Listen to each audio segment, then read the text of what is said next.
Веќе месец и половина во Министерството за внатрешни работи функционира проектот Пријави сообраќајна контрола. На државно ниво пристигнати се околу 120 пријави од граѓани за сообраќајни неправилности. СВР Тетово е дел од овој проект. До сега пристигнати се 4 пријави кои се однесувале на Брвеница, Теарце и Тетово.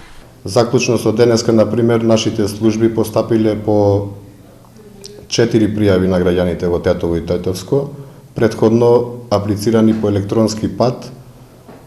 2 од пријавите се однесувале за пребрзо возење во регионот на Брвеница и Теарце, една на непрописно паркирање во градот и една техничка неисправност на семафорите на крстосница во Тетово.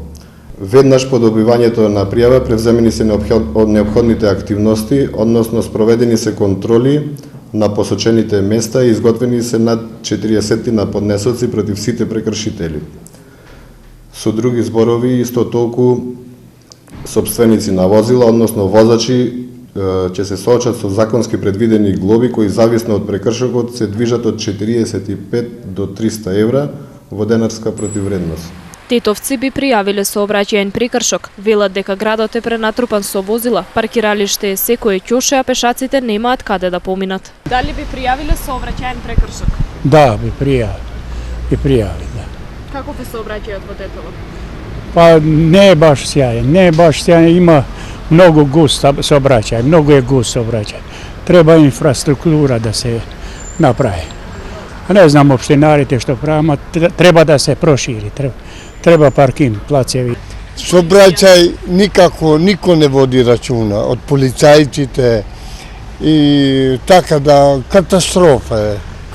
Нити споштива пешаците, нити споштиват паркирањата и видите, еден бакет така и после нема ред, нема што да разговара. Пријавиле се што денес за пријави. Тоа е должен секој граѓанин, да сме лично за мен. Дали би пријавиле сообраќајен прекршок? Не. Дали би пријавиле сообраќајен прекршок? Да.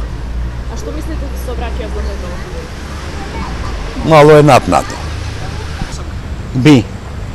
Каков е сообраќајот во Тетово? Ужас, не да гледате сами. А само возилата прават проблем или пешаците? Возилата, пешек, еве го кај е. Ај пројди.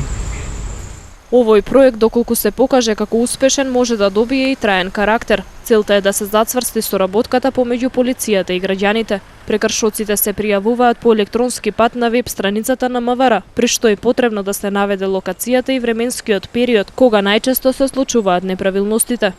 Полицијата веднаш реагира со засилени контроли, пошто е должна да го извести граѓанинот за резултатот од неговата пријава.